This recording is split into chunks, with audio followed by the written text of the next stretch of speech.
Hello दोस्तों, प्रतिमा GS academy पे आप सभी का स्वागत है। दोस्तों, आज हम चर्चा करेंगे प्रमुख पुरस्कार के बारे में। 59वां ज्ञानपीठ पुरस्कार हिंदी साहित्यकार विनोद कुमार शुक्ल, इनको 59वां ज्ञानपीठ पुरस्कार मिला है। ये हिंदी के 12वें और छत्तीसगढ़ के पहले लेखक हैं जिन्हें यह पुरस्कार प्राप्त हुआ है।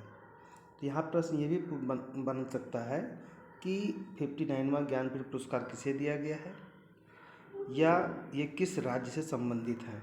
तो ध्यान रहे कि हिंदी साहित्यकार हैं विनोद कुमार शुक्ल, जिन्हें 59वां ज्ञानपीठ पुरस्कार मिला है। हिंदी में प्राप्त यह 12वां है और छत्तीसगढ़ के पहले साहित्यकार हैं जिन्हें यह पुरस्कार प्राप्त हुआ है। 2023 में 58वां ज्ञानपीठ पुरस्कार संस्कृत के लिए जगत गुरु रामभद्राचार्य और उर्दू के लिए गीतकार गुलजार को दिया गया था।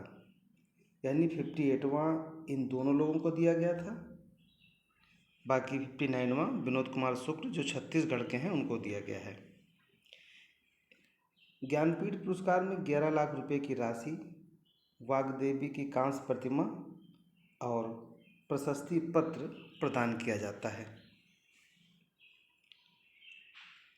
अगला महत्वपूर्ण सम्मान है व्यास सम्मान 2024। ये 34वां सम्मान है। हिंदी के प्रसिद्ध लेखिका सूर्यबाला को 2018 में प्रकाशित इनके उपन्यास कौन देश के वासी बेड़ू की डायरी के लिए दिया गया है। ध्यान रहे, व्यास सम्मान पिछले 10 वर्षों में उत्कृष्ट योगदान के लिए, यानी जो उनकी बेहतर उपन्यास हो या कोई रचना हो, उसके लिए व्यास सम्मान दिया जाता है। ये के बिरला फाउंडेशन के द्वारा दिया जाता है।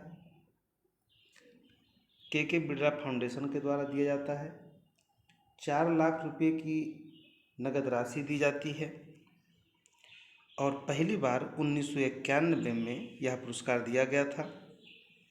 इस पुरस्कार के लिए 10 वर्षों में जो प्रकाशित कोई उत्कृष्ट रचना होती है उसके लिए व्यास सम्मान दिया जाता है। तो ये महत्वपूर्ण पॉइंट है व्यास सम्मान के लिए, ध्यान रखिएगा। 33वां व्यास सम्मान पुष्पा भारती को उनके संस्करण यादें और यादों के लिए दिया गया था। यादें और यादें, इसके लिए पुष्पा भारती को 33वां व्यास सम्मान दिया गया था। अगला महत्वपूर्ण सम्मान है सरस्वती सम्मान 2024। ये भी 34वां संस्करण है। संस्कृत विद्वान साधु भद्रेश दास को सरस्वती सम्मान 2024 से सम्मानित किया गया है।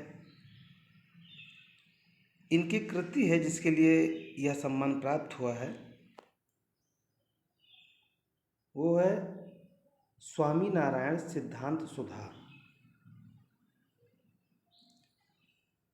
संस्कृत में लिखी गई ये जो है कृति है स्वामी नारायण सिद्धांत सुधा के लिए साधु भद्रेश दास जी को सरस्वती सम्मान 2024 से सम्मानित किया गया है। इसमें 15 लाख रुपए की नगद पुरस्कार दी जाती है, प्रशस्ति पत्र प्रतीक चिन्ह दिया जाता है। अगला बिंदु है साहित्य अकादमी पुरस्कार 2024।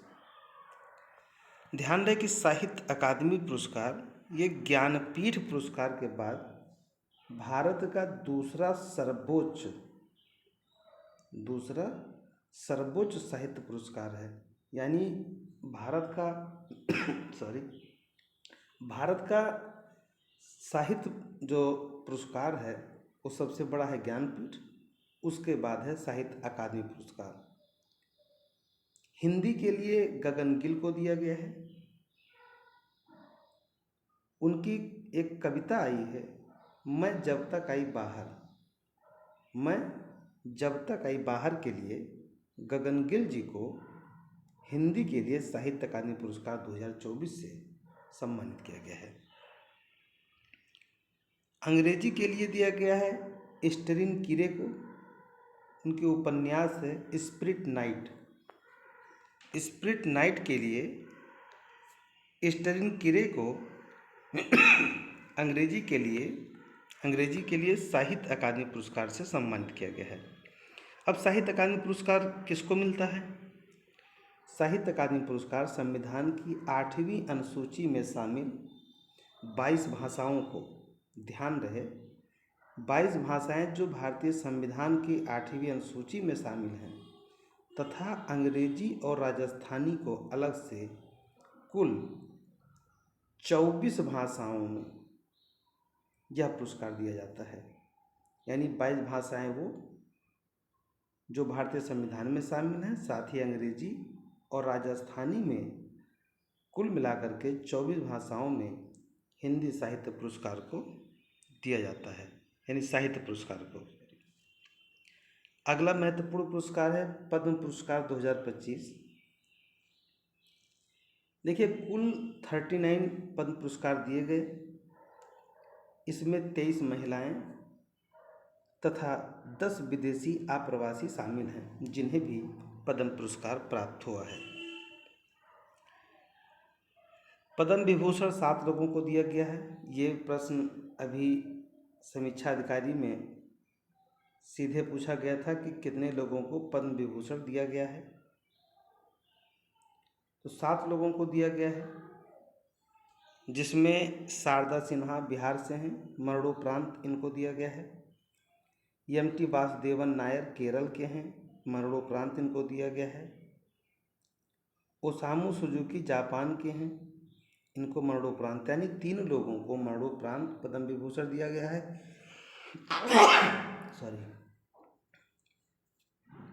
दिया गया है। जस्टिस जगदीश सिंह खेहर ये चंडीगढ़ के हैं। डी.एन. रेड्डी ये तेलंगाना के हैं। कुमुदनी रजनीकांत लखिया एक गुजरात की है, कथक नृत्यांगना है। लक्ष्मी नारायण सुब्रमण्यम कर्नाटक के हैं। यानी उपरोक्त 7 लोगों को पद्म विभूषण दिया गया है। इनको नाम थोड़ा याद भी रखना जरूरी है, बाकी और पद्म भूषण पद्म श्री इनको याद करना जरूरी नहीं है कि किसको मिला, पर कितना मिला है, कितने लोगों को दिया गया है, ये याद रखना जरूरी है। पद्म भूषण 19 लोगों को दिया गया है, जिनमें 4 मरणोपरांत लोगों को।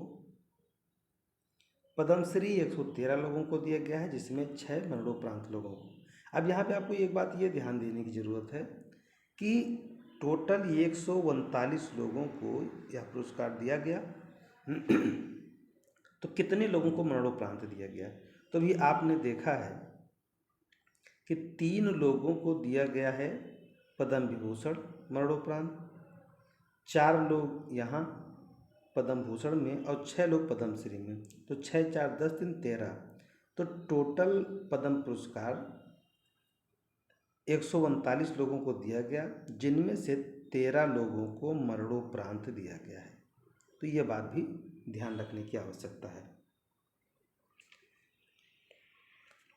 मेजर ध्यानचंद खेल रत्न पुरस्कार 2024, इसके लिए 25 लाख रुपये की पुरस्कार राशि दी जाती है। पिछले 4 वर्षों में उत्कृष्ट योगदान के आधार पर चयन किया जाता है कि किसको यह पुरस्कार मिलना चाहिए। 4 लोगों को दिया गया है। डी कुकेश, ये प्रश्न भी आ गया है, समीक्षा अधिकारी सहायक समीक्षा अधिकारी में पूछा गया था कि मेजर ध्यानचंद खेल रत्न पुरस्कार किसको दिया गया है। उसमें और कई ऑप्शन थे, अनुरानी आती थी और काफ़ी सिली मिस्टेक लोगों का हुआ है। डी कुकेश थे। हरमनप्रीत सिंह हॉकी के लिए हैं, डी कुकेश शतरंज के लिए हैं, प्रवीण कुमार पैरा एथलेटिक्स हैं और मनु भाकर शूटिंग के लिए हैं। तो 4 लोगों को मेजर ध्यानचंद पुरस्कार से नवाजा गया है। 25 लाख रुपये इसमें दिए जाते हैं। पिछले 4 वर्षों के उत्कृष्ट योगदान पर ये चयन होता है। तो ध्यान रखिएगा। अगला एक पुरस्कार है लोक माता अहिल्याबाई होलकर सम्मान 2025। ये कबड्डी के खिलाड़ी ललित ठाकुर को 5 मार्च 2025 को नई दिल्ली में केंद्रीय मंत्री नितिन गडकरी ने अहिल्याबाई होलकर सम्मान से सम्मानित किया है। अहिल्याबाई होलकर सम्मान से।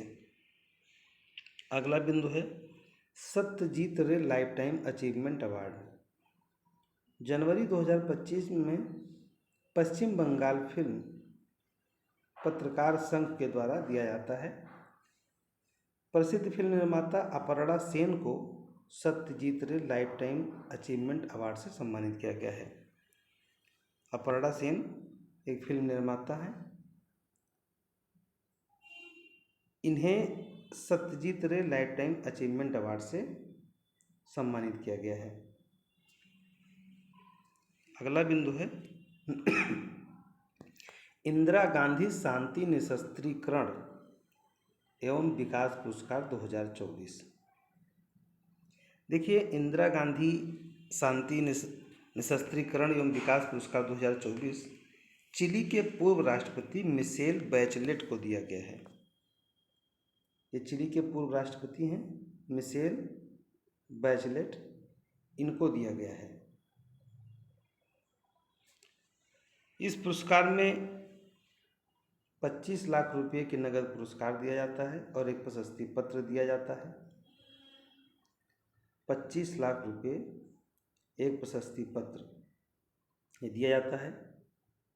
इंदिरा गांधी शांति पुरस्कार की स्थापना 1986 में किया गया था। इसे अंतर्राष्ट्रीय शांति और विकास को बढ़ावा देने वाले व्यक्तियों या संगठनों को दिया जाता है। यानी 1986 में इस पुरस्कार की शुरुआत किया गया था, जो अंतर्राष्ट्रीय शांति विकास को बढ़ावा देने के लिए देने वाले व्यक्तियों या संगठनों को दिया जाता है। धन्यवाद। जय हिंद, जय भारत।